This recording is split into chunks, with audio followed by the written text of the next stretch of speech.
짜잔! 안녕하세요. 알쓸 신직의 반석 지혜입니다. 어제가 수능 날이었던 거 아세요? 아, 그러네요. 어쩐지 어제 너무 춥더라. 그러니까 확실히 수능 때 좀 추워지는 것 같아요. 맞아요. 저희 시청자 중에 이제 그렇게 많지는 않은데 고3 분들이 좀 있다고 들었어요. 그래서 고3 분들 한 해 동안 너무나 고생 많으셨습니다. 너무 고생 많았어요. 진짜. 수험생들도 수고하셨지만 수험생들을 위해서 수고해주신 분들도 계신데요. 바로 수험생들을 지도해주신 교사분들이세요. 그래서 오늘은 수능 끝난 기념으로 고등학교 교사로 재직 중이신 졸업생 김가희 자매님을 한번 모셔보도록 하겠습니다. 안녕하세요. 안녕하세요. 간단한 자기소개 부탁드립니다. 네, 안녕하세요. 저는 평택에서 고등학교 3학년 담임으로 국어를 가르치고 있는 3년차 교사 김가희입니다. 네. 3년 차. 네. 그러면 이제 좀 몇 가지 질문을 드려보고 싶은데, 이제 저는 저희 뭐 누구든지 이제 학교 다 많이 다녀봤지만 그렇게 오랫동안 학교를 다니고 또 학교를 계속 다니시는 거잖아요. 맞아요. 그렇게 매일 학교 가는 게 싫지 않으세요? 딱히 싫지 않아요. 오. 네, 학교가 일단은 익숙한 공간이잖아요. 최소 12년 다니고 대학교까지 하면 16년 다니는데 4년 다니니까 16년 다니는데 고등학교 다녔던 추억이 괜찮았어서 그런지 근데 고등학교 그 공간도 되게 익숙하고 저는 아직은 학교는 괜찮은 것 같아요. 좋아요. 네. 그 교사이제면은 보통 직장인들보다 좀 더 일찍 출근하시잖아요. 보통 몇 시쯤 출근하세요? 아이들이 아침 조회를 한 8시 50분이나 9시에 하거든요. 그래서 사실 담임 교사들은 그 전에 학교를 오면 돼서 일찍 출근하진 않아요. 그래서 한 8시 40분쯤까지 교무실에 가서 이제 뭐 잠깐 10분 준비해서 조회 바로 들어가면 되는 거여서 그렇게 일찍 출근하지는 않고 근데 대부분 선생님들이 한 8시 반 정도까지는 오세요. 생각보다 엄청 일찍 네, 오나요? 여유롭게 거의 오십니다. 10분, 20분 전에 한 7시쯤 가는 줄 알고. 생각했는데. 그럼 지금 고등학교 3학년이신 네. 거죠? 이제 좀 바쁠 때 아니신가요? 고등학교 3학년 애들이 이제 뭐 학기 초부터 사실 3월 달부터 계속 바쁘긴 한데 3월, 4월 때 엄청 바쁘고 그러니까 학기 초에 이제 성적이 어느 정도 되냐, 어느 학교 가고 싶냐, 진로 정했냐 이런 상담 때문에 그때 바쁘고 그 다음에는 그냥 일상적인 학교생활 수업하다가 한 9월, 10월에 수시 원서를 쓰게 되잖아요. 그래서 그때는 이제 애들이 대학을 6개 딱 정해야 되니까 걔네도 바쁘고 저도 바쁘고 그래서 엄청 바쁘다가 추석 연휴를 기점으로 확 여유로워졌어요. 아, 그럼 지금 여유로워 지금 매우 여유롭고 맨날 칼퇴하고 네, 그렇게 살고 있어요. 그럼 이제 수능 끝나고서도 이제 정시 쓰는 것도 있고 수시 계속 쓰는 것도 있는데 그때도 이제 딱히 바빠지시지는 않는 건가요? 이게 학교마다 좀 다른데 제가 있는 학교는 그렇게 공부를 엄청 잘하는 학교는 아니에요. 학생들이 볼 수도 있는데. 본인도 알고 있어서. 그래서 이제 공부를 잘하면 정시를 많이 준비를 하잖아요. 그러면 담임 선생님들이 뭐 수능 때까지 또는 그 수능 이후까지 바쁘신데 저희 학교는 대부분의 애들이 수시로 대학을 가는 학교고 저희 반에 정시를 노리는 애는 한 명이고 뭐 수능 최저를 맞춰야 되는 애들도 5손가락 안에 꼽거든요. 그러니까 본인 수시 면접이나 실기가 끝나면 그 친구들도 되게 여유로워져서 저도 좀 여유로운 그럼 이건 이제 좀 학교 분위기마다 네, 학생들에 따라 좀 맞아요. 달라요. 네. 근데 확실히 교사분이셔서 그런지 되게 엄청 차분하시고. 네, 맞아요. 집중력 있게 하게돼요. 잘해주시네. 그러면 좀 더 이제 집중적인 질문을 하고 싶은데 이제 기본적으로 교사가 되는 과정이 어떻게 되는지가 좀 궁금하거든요. 네. 많이들 알고 계실 것 같은데 교사가 되려면 일단은 가장 일반적으로는 사범 3년제를 졸업을 해서 교원 자격증 2급을 취득을 해야 돼요. 근데 뭔가 따로 시험을 보는 건 아니고 사범대나 뭐 교직이수나 뭐 교육대학원 같은 걸 나오면 졸업과 동시에 그런 자격이 주어지는 거거든요. 그래서 2급 자격이 주어진 상태에서 임용고시를 보게 되는 거죠. 그래서 임용고시를 봐서 합격을 하면 교사가 됩니다. 공립학교교사가 되는 거죠. 그러면 그 임용을 합격을 하면 네. 뭐 따로 이렇게 지원 같은 걸 안 해도 되는 건가요? 임용 시험을 지원할 때 지역을 선택해서 지원을 해요. 그래서 경기, 뭐 서울, 뭐 부산, 뭐 충북 이렇게 지역별로 본인이 신청을 하고, 그러니까 공무원 시험하고 비슷하다고 보시면 돼요. 네, 지방직 공무원 시험 보는 것처럼 교사들도 그 지역을 선택해서 보고, 그 지역에 따라서 이제 점수가 매겨져서 뭐 예를 들어 서울은 뭐 합격선이 80점인데 뭐 다른 지역은 79점이면 거기에 따라서 이제 합격이 정해지기도 하고, 그래서 지역 선택도 되게 중요한 요인이기도 하죠. 그럼 이렇게 시험을 붙으면 네. 이제 그 합격을 했으면 이제 발령내 나는 걸 기다렸다가 네, 그 맞아요. 학교를 가게 되는. 네. 근데 저희 2월 초에 합격이 이제 최종 합격이 정해지고 2월 안에 신규 교사 연수를 받고 3월에 발령이 나요. 바로 학교에 가는 거죠. 3월 2일에. 그래서 애들 고등학교 1학년으로 이제 오는 애들도 긴장되겠지만 거의 신규 교사들도 아무것도 모르는 채로 일단 학교에 투입되는 거예요. 네. 궁금한 게 있는데 학교 다니다 보면 가끔 실습이라서 교생분들이 네, 나오시잖아요. 그거는 그러면은 시험을 보고 가는 거예요? 교생 실습은 사범대나 교직이수생들이 4학년 때 4학년 학생이시죠? 1학기 네 맞아요. 4학년 1학기에 이제 4월, 5월쯤에 한 달 동안 교직 교육 실습을 하고 그걸 해야 이제 졸업을 할 수 있어요. 그냥 그렇게 교생 실습 오신 분들은 이미 선생님이신 분들인 줄 알고 네. 학생이신 학생, 분들이시죠? 맞아요. 학생이지만 그 중학교, 고등학교 가서는 되게 선생님인 줄 기억에도 맞아요. 이렇게 알고 보니까 별로 나이 차이 별로 안 네, 나고 한누나들이었네. 맞아요. 그러면은 이제 임용고시도 과목별로 티오가 조금씩 다를 것 같은데 네. 그 경쟁률이 어떻게 되는지 궁금하거든요. 저도 사실은 제 과목이랑 제가 지원한 지역 말고는 잘 몰라서 검색을 해봤어요. 대충은 알지만, 근데 엄청 과목이 많잖아요. 근데 평균적으로 전체는 한 10대 1 정도가 되나 봐요. 항상 넘고.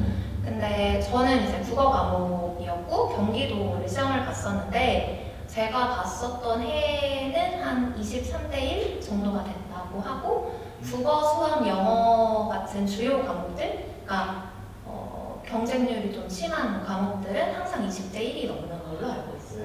그럼 그 20대 1을 뚫는 어떻게? 대단한 분이셨네. 그래서 그러면은 이제 엄청 막 터지는 경쟁력을 뚫을 수 있는 그 임용고시 혹시 꿀팁 같은 게 있을까요? 꿀팁은 저는 일단은 공부 열심히 하는 이게 선생님의 대답인가? 근데 저도 임용고시 공부를 대학교 다닐 때는 따로 준비를 안 했고 일찍 준비하는 사람들은 3학년, 4학년 때부터도 준비를 하거든요. 근데 저는 많이 아시겠지만 CBA를 하면서 공부를 막 이렇게 준비하고 진로를 이렇게 같이 이렇게 준비하는 게 쉽지는 않았던 것 같아요. 그래서 대학교 다닐 때는 그냥 열심히 수업만 듣고 그냥 CBA 하고 이러다가 졸업하고 나서 본격적으로 준비를 했는데 공부하면서 가장 도움이 됐던 건 뭐 혼자 공부해야 된다, 뭐 학원의 힘을 빌리면 안 된다, 뭐 이런 생각들이 있잖아요. 특히 교사가 되겠다는 사람들은 좀 많이 성실한 사람들이 많아가지고 그런 고정관념이 있는 것 같은데 저는 노량진 학원을 다녔거든요. 되게 많이 도움을 받았고 사실 짧은 시간 내에 많은 양의 공부를 해야 되기 때문에 그런 도움을 받는 것도 되게 좋은 것 같고 교육학도 보고 자기 전공 과목도 봐요. 근데 교육학 같은 경우에는 개념이 정말 많거든요. 근데 그거를 세세하게 다 하기에는 시간도 부족하고 사실 전공 과목이 더 중요하기 때문에 교육학은 저 같은 경우에는 예전에 교육학이 객관식이었을 때 그 문제들을 싹 풀어보고 자주 나오는 개념들이 있거든요. 그래서 그 빈도수를 정리해서 이 개념을 꼭 알아야겠다라는 거를 이제 뽑아서 좀 더 심화된 공부를 했고, 전공 국어 같은 경우는 가장 중요한 건 문학작품이나 이런 비문학 이런 것들을 잘 읽어내야 돼요. 주제도 잘 파악해야 되고 뭐 표현 방법도 잘 알아야 되고, 근데 그게 그냥 뭐 해설서 본다고 되는 건 아니거든요. 그래서 문학작품도 처음부터 끝까지 그냥 소설 다 읽고 단편 소설도 다 읽고 많은 글들을 읽고 내 손으로 정리해보고 이런 게 사실은 쌓이고 쌓여서 실력이 되는 것 같아서 요령을 부리지 말고 네 이렇게 공부하는 게 저는 되게 좋았던 것 같고, 네 가장 중요한 거는 공부를 하다 보면 이게 호흡이 기니까 하다 보면 그냥 계속 하게 되는데, 그러지 않고 중간중간 자기 점검하면서 내가 어느 정도 왔나, 나 지금 잘하고 있나 이런 점검을 하면 되는 것 같아요. 저도 됐으니까 누구나 될 수 있는 시험이라고 생각합니다. 약간 이제 인터뷰 같은 거 하는 막 수능 만점자들이 교과서 위주로 공부했어요라는 듯한 그런 모험담화 같은 그런 느낌이 다들 드는. 그렇게 하시면 할 수 있어요. 그렇다면 혹시 임용고시 얼마 만에 합격하신 거예요? 저는 그 사학을 졸업하고 나서 2년 준비를 해서 되는데, 첫 번째 1년 준비하고 1차 떨어지고, 네, 두 번째 2년차 때 준비해서 1차 붙고 최종 합격까지 돼가지고 네, 교사가 되었습니다. 진짜 힘들었겠다. 그러면은 이제 임용고시도 하나 이제 과정을 위한 시험이고 수능도 보셨잖아요. 네. 근데 두 가지 다 좀 이렇게 저는 임용을 본 적이 없으니까 두 개를 비교해 보신다면 좀 어떤 시험이 좀 더 괜찮았던 것 같아요. 어떤 시험을 많이 본다면 또 보고 싶은 건가? 다시 봐도 보기. 괜찮을 그런 시험이 좀 있을까요? 지금을 생각하면 사실 수능은 다 까먹어가지고 네, 그냥 임용 보는 게 더 낫지 않나 이런 생각을 했었는데, 수능은 제가 아무리 못 봐도는 아니고 어느 정도 보면 선택지가 있잖아요. 이렇게 눈을 낮춰서 대학을 갈 수 있으니까. 그래서 탈락한다? 수능에서 탈락한다라는 개념은 거의 없어서 조금 덜 부담스러울 수도 있는데, 임용은 탈락이면 탈락이니까 그게 좀 부담스럽고, 그 수능을 볼 때는 그냥 멋모르고 봤었던 것 같은데, 그냥 친구들 열심히 하니까 같이 열심히 하고 이렇게 해서 봤었던 것 같은데, 임용 같은 경우에는 나이가 어느 정도 찬 상태에서 이제 직업을 구하기 위해서 본 시험이어서 그런지 심적인 부담감이 훨씬 컸던 것 같아요. 지금 탈락하면 다시 1년을 또 준비하는 그게 쉽지 않을 것 같아요. 그러면 이제 가희자비님이 생각하시는 교사라는 직업의 장단점이 어떻게 될까요? 장점은 제일 좋은 건 방학이 있다는 수고 그 진짜 같아요. 항상 부러웠던 것 같아요. 네. 맞아요. 이게 한 1학기는 괜찮거든요. 1학기 정도는 또 이제 열심과 열정으로 이렇게 하다가 여름방학 정신없이 지나가고, 근데 이제 한 11월, 12월 되면 지치기 시작해요. 근데 이거 교사 계속 할 수 있는 건가 싶을 때 이제 겨울방학이 찾아오니까 그게 한번 충전이 되더라고요. 그래서 그게 가장 큰 장점인 것 같고, 두 번째로는 1년마다 애들이 바뀌고 같이 근무하는 선생님들도 바뀌니까 근무 환경이 좀 변화가 있다라는 거. 그래서 올해 너무 이 애들하고 안 맞고 이 선생님들하고 안 맞는데 어떡하지? 해도 내년이면 또 환경이 바뀌니까 그런 환기가 되는 점이 되게 좋은 것 같고요. 개인적으로 담임 선생님을 하면서는 애들하고 학급 운영하는 거에 있어서 되게 자율성이 커요. 꼭 해야 되는 것들도 물론 필수적으로 있지만 그거 이외에는 제가 제 마음대로 애들하고 뭐 어떤 활동을 하고 싶으면 어떤 활동을 하고 뭐 이렇게 뭐 놀고 싶을 때 놀고 이런 식으로 자율적으로 좀 이렇게 반을 꾸려갈 수 있어서 그게 장점인 것 같아요. 근데 교사의 단점이라고 하면 일단 아이들도 만나야 되고 같이 동료 교사분들도 계시고 또 학부모님들도 계시잖아요. 그래서 그 해에 어떤 동료와 어떤 학생들과 어떤 이제 학부모를 만나느냐에 따라서 일의 난이도가 되게 많이 왔다 갔다 하거든요. 그래서 우리 반 애들이 무난하고 착하고 이러면 제가 뭐 딱히 잘하는 건 아니지만 그냥 그 한 해가 평탄하고 근데 이제 잘 맞지 않는 애가 있다거나 아니면 의도치 않았는데 사고가 생긴다거나 이러면 굉장히 많이 힘들어지기도 하죠. 그래서 교사의 단점은 뭐 만나는 사람을 선택할 수 없고 예기치 못하는 일들이 많다는 게 단점인 것 같고 딱 생각을 해보니까 단점보다는 장점이 많은 직업이구나라는 생각에 새삼 감사함을 느껴요. 네, 지금 얘기하면서 이제 장점하면 아무래도 가장 꽂힌 게 방학이거든요. 요즘 방학 길이가 얼마나 돼요? 여름방학은 딱 4주 4주. 딱 한 달 정도 되고요.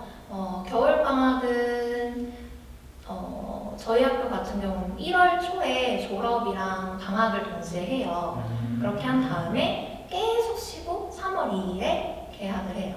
두 달? 거의 2달 가까이인데 이제 아이들은 2달 가까이를 통으로 쉬는 거고요. 선생님들은 2월 마지막 주쯤에는 이제 학교에 나와서 새로운 반도 이제 맡고 업무 분담도 받고 이런 식으로 한 일주일 정도 준비를 하고 개학을 하게 돼요. 그러면은 이제 여름은 한 달 정도, 그리고 겨울은 한 달하고 3주 정도인데 그때는 뭐 따로 업무가 있다거나 출근을 해야 된다거나 이런 거 없이 그냥 완전 자유가 주어지는 건가요?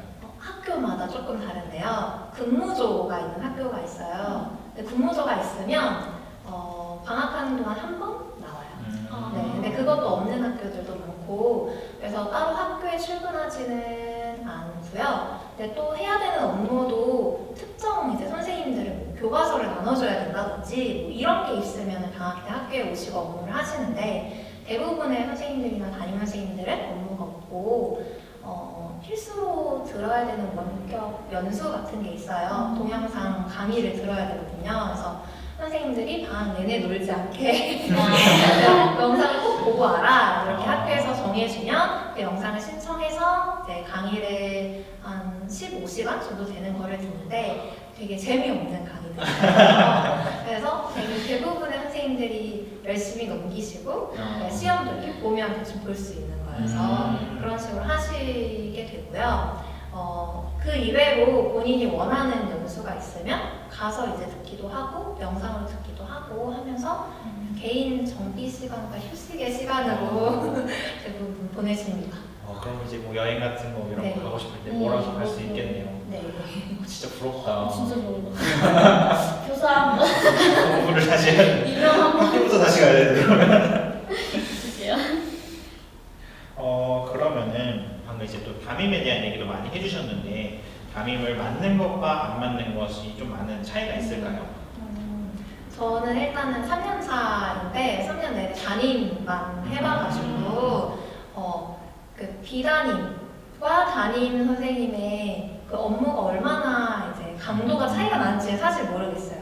그리고 주관적인 거잖아요. 제가 담임을 맡을 때는 담임 업무가 제일 어렵고 이제 비담임 선생님들은 또 담임이 뭐가 어렵냐, 비담임이 더 힘들다 이렇게 하시는 거니까. 그래서 담임 선생님 업무 같은 경우는 제일 차이가 나는 건 애들 상담하는 거, 그다음에 애들 출결 관리하는 게 비담임 선생님하고 가장 차이가 나는 부분인 것 같아요. 그래서 담임 선생님들은 뭐 3월, 4월 학기 초 상담 한번 하시고 또 중간고사 끝나면 또 한 번 불러다가 얘기하고 이제 또 여름방학 끝나고 오면 얘기하고 또 여름방학 그 2학기 중간고사 끝나면 또 얘기하고 그래서 한 상담을 3번에서 4번 하거든요. 그래서 그런 상담 업무가 가장 큰 차이고 또 애들이 생각보다 학교를 성실하게 안 오거든요.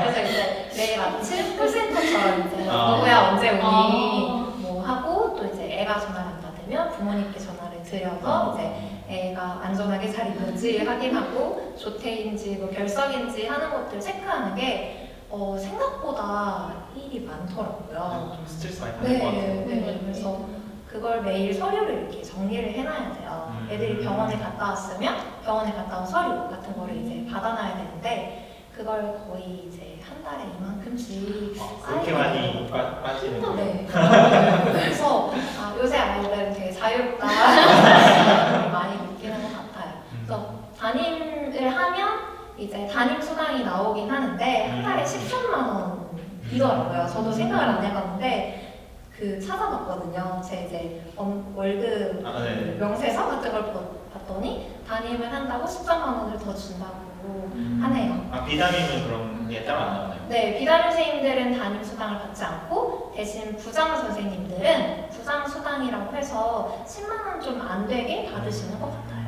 네. 수업 외에도 다른 업무 같은 것도 이제 분담해서 하시나요? 선생님들이 어떤지.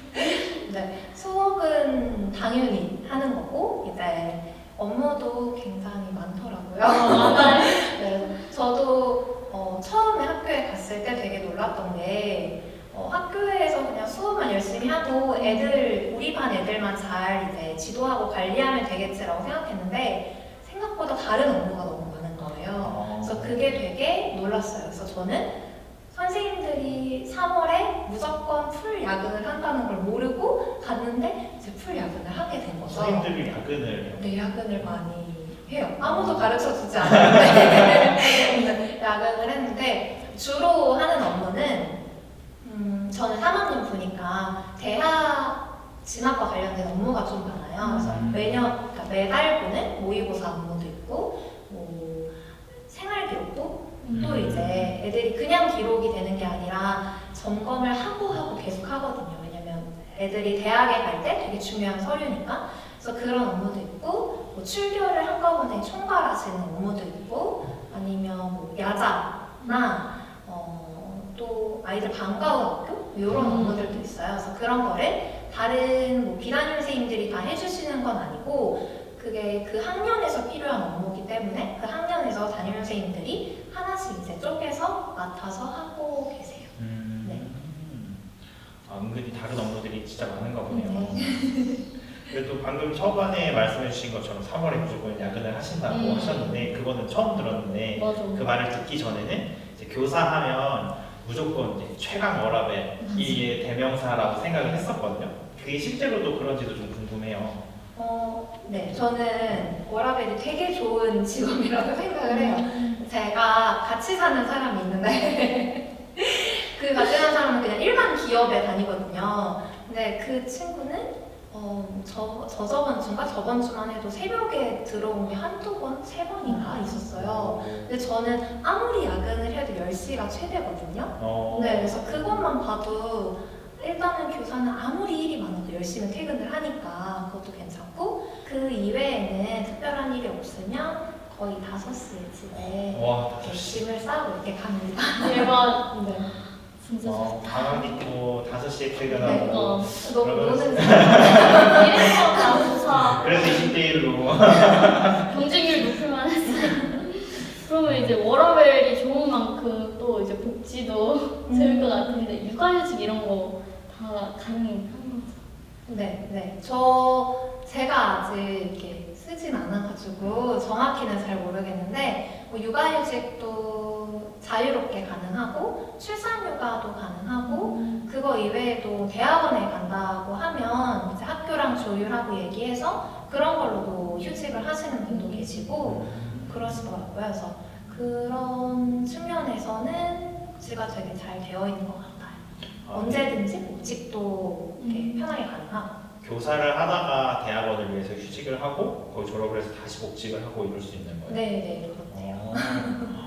그리고 또 궁금한 게 생겼는데 아까 이제 방학도 진짜 길게 잘 있었잖아요. 그게 연차 같은 데 좀 포함이 되는 건가요? 아니면 따로 월차를 쓸 수 있나요? 따로 연차를 쓸 수 있어요. 근데 특히 담임 선생님 같은 경우는 조회와 종례가 있잖아요. 그래서 아침에 9시에 조회를 해야 되고 종례를 5시에 해야 되니까 그쯤에. 그래서 누군가 대신 조회나 종례를 해주지 않으면 조퇴를 하거나 뭔가 이렇게 하기는 좀 어려운 상황이고 중간중간에 재수업도 있기 때문에 제가 만약에 오늘 제가 연차를 쓰겠습니다 하면 그 수업이 다른 선생님이 보강을 들어가시거나 아니면 제가 나중에 보충을 해야 되는 상황이 돼서 연차를 학기 중에 쓰는 거는 거의 좀 너무 힘든 일이고요. 진짜 아픈 경우나 특별한 경우 말고는 대부분 쓰지 않으시고 이제 방학 때 해외여행을 가게 되면 본인 연차를 쓰고 가게 돼요. 그래서 방학도 사실 연수의 개념이거든요. 그냥 노는 시간이 아니라 교사들도 본인의 이제 자기 커리어를 위해서 이렇게 좀 공부도 하고 뭐 그렇게 해라라고 주어지는 시간이기 때문에 여행을 갈 거면 본인 연차를 사용해서 가게 돼요. 방학이 그렇게 쉬는 개념이 아니라 약간 자기 개발을 위한 시간으로 주어진 재택근무 같은 느낌인 거네요. 네, 약간 그런 느낌. 자유로운 재택근무. 이제 그 와중에서도 이제 자유롭게 쓰고 싶으면 개인의 연차를 써야지 이제 컨트가 되는 거군요. 네. 방학이 무조건 쉬는 날인 줄 알았는데. 네. 일반 직장인분들에 비하면 정말 많이 쉬는. 교사에 대해서 되게 처음 듣는 부분들이 되게 많았던 것 같아요. 맞아요. 옆에서 바로 봐가지고 되게 친숙하다라고만 생각을 했는데 이걸 좀 디테일한 부분을 처음 들어봐서 좀 이제 개인적인 질문을 드리고 싶은데 이제 방학이 많이 주어지잖아요. 방학 때 혹시 뭐 하세요? 너무 푹 쉬어서 딱히 뭐 한다고 하기에는 애매하고요. 네, 그래서 항상 매번 이렇게 다짐을 해요. 이번 방학 때는 아침에 운동을 하겠다. 아니면 방학 때는 뭐 새벽 기도를 해보겠다. 뭐 여러 가지 이제 계획을 세우는데 한두 번 하다가 이제 늦잠을 자고 천천히 일어나서 밥을 해먹고 청소를 하고 뭐 이렇게 보내는데 그냥 뭐 가족이랑 시간을 보내기도 하고 여행을 가기도 하고 또 이번 여름 방학 때는 제가 교육학이 전공이거든요. 국어 교육도 전공이긴 하지만 그래서 교육학에 대해서 갑자기 조금 너무 다 까먹은 것 같아서 한번 연수를 들어볼까 해가지고 연수를 신청해서 들었는데 정말 많이 까먹었더라고요. 그래서 시험도 막 다시 재시험 보고 막 이러긴 했는데 그래서 방학 때는 주로 푹 쉬고 듣고 싶은 거 한번 들어보고 또 책도 한두 권 정도 살짝 읽어보고 이 정도예요. 뭐 따로 취미생활은 없으시고요? 네, 따로. 취미생활도 그렇지 이분도 뭐 공부하는 게 취미신 건가? 푹 쉬는 게 취미가 그러면 이제 교사하면서 좀 이제 교사는 어떤 사람이 하는 게 잘 맞겠다 하는 좀 그런 교사상 같은 게 있을까요? 제일 중요한 거는 애들을 귀찮아하지 않는 사람이 교사에 잘 맞는 것 같아요. 그래서 학교 다녀보셨으니까 아시겠지만 선생님들이 되게 다양하시잖아요. 그래서 저희 학교도 보면 되게 다양하신데 스타일이 엄해도 애들을 좋아하시는 분이 계시고 그냥 친구처럼 애들을 좋아하시는 분이 계시거든요. 그래서 어떤 스타일이든지 간에 애들을 좋아하고 귀찮아하지 않고 그래도 애들한테 관심 가지는 걸 좋아하시는 분이면 선생님이 잘 맞으시는 것 같고요. 그런 만큼 중요한 게 세심한 사람이 좀 교사에 잘 맞는 것 같아요. 저는 딱히 그렇게 세심하진 않는데 교사들은 아이들을 상대하는 직업이다 보니까 애들이 실수할 때나 아니면 잘 빠뜨릴 때가 많아요. 중요한 거를 이거 확인해야 돼 얘기를 해도 항상 하나씩 빠뜨리거든요. 그래서 그런 거를 좀 잘 챙겨줄 수 있는 사람이 교사에 좀 적합하지 않나 라는 생각을 했어요. 지금 말씀하시는 거는 엄청 세심하게 잘 챙겨주실 것 같은데 맞아. 진짜 세심하시고. 엄청 자상하고 조곤조곤하게 다 챙겨주시는 그런 선생님일 것 같은 그런 느낌이 하도 안 웃기만 하시네요. 화를 못 내가지고 맞아. 그게 저의 가장 큰 고민이에요. 항상 참교육을 하고 싶은데 이제 화가 안 나가지고 그냥 그럴 수도 있지. 아, 진짜요? 네. 그래서 아니, 또 요즘에 그렇게 막 화신 거 내도 괜찮은 거예요? 그쵸. 뭐 애들을 때리거나 이런 거는 안 되는데 잘못한 일에 대해서는 이제 애들도 지도를 받아야 되니까 이렇게 지도를 하는데 이렇게 무섭게 혼내시는 분들이 계시잖아요. 근데 저는 그게 한번 나도 저렇게 해볼까라는 생각을 했었는데 안 되더라고요. 자꾸 웃음이 나오고 그래가지고 그래서 그냥 내 스타일대로 그냥 조곤조곤 얘기하면서 대화하면서 그냥 이렇게 알아듣게 설명해야겠구나 이렇게 하고 고등학교 때 지내고 이런 선생님을 만났어야 되는데 이런 선생님 저는 좋은 그냥 것 의도받기만 같아요. 했거든요. 이런 선생님 만났어야 되는데. 아쉽네요. 그러면 이제 CBA 안에 교사를 꿈꾸는 후배들이 있을 텐데 그 후배들에게 한마디 해주세요. 여기 보잖아요. 네, 그 편한 친구. 꿈이라고 해주세요. 교사를 꿈꾸는 친구들에게 네.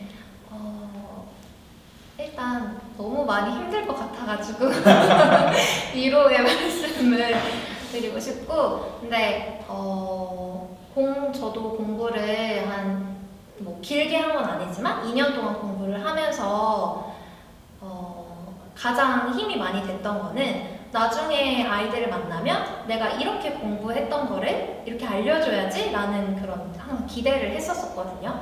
제가 MBTI가 INFP예요. 되게 망상을 많이 하는 스타일이거든요. 그래서 공부를 할 때도 이 공부하다가 이 작품을 읽다가 재밌으면 이거 나중에 학교 가서 애들한테 알려주면 너무 재밌겠다. 이렇게 알려줘야지 라는 게 저한테는 동기부여가 많이 됐던 것 같아요. 그래서 공부하시면서 열심히 하는 거는 당연한 거고 그걸 하시면서 좀 미래의 자기 모습을 좀 꿈꿔보시면서 하시면 힘이 나고 동기부여가 되지 않을까라는 생각이 드네요.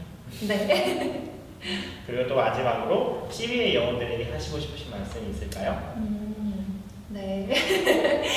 제가 대학생도 지나고 취준생도 지나고 고시생이었지만 취준생도 지나고 지금 직장인이잖아요. 근데 학생일 때도 또 취준생일 때도 직장인일 때도 하나님 만나는 건 쉽지는 않은 것 같아요. 그러니까 내가 상황이 좀 좋아지면 신앙생활 잘하겠지라고 생각하는데 그 취준생 때 비하면 상황이 너무 좋아졌고 너무 여유롭고 너무 이제 감사한데 하나님은 잘 안 찾더라고요. 그래서 근데 그래도 제가 이렇게 돌아보면 중간중간 주님이 주시는 은혜가 있고 사랑이 있고 위로가 있어서 잘 버텼던 것 같아요. 그래서 CBA 영혼들도 힘들잖아요 요새. 저도 되게 힘들고 막 스스로 어제도 꿈꾸면서 회개해야 되는데 막 이런 생각이거든요. 그래서 그냥 좀 순간순간 하루하루 한순간이라도 하나님 한번 생각해보고 사는 제가 됐으면 좋겠고 또 그 영혼들이 됐으면 좋겠다라고 얘기해주고 싶어요. 같이 힘내자고. 감사합니다. 요즘 이제 바쁘셨을 텐데 이렇게 쉬는 날 쪼개서 이렇게 나와주셔서 너무 감사를 드리고요. 다음에 또 기회가 되면 뵙는 시간이 있었으면 좋겠습니다. 감사합니다. 오늘 이렇게 이제 고등학교 교사이신 김가희 자매님을 만나봤는데요.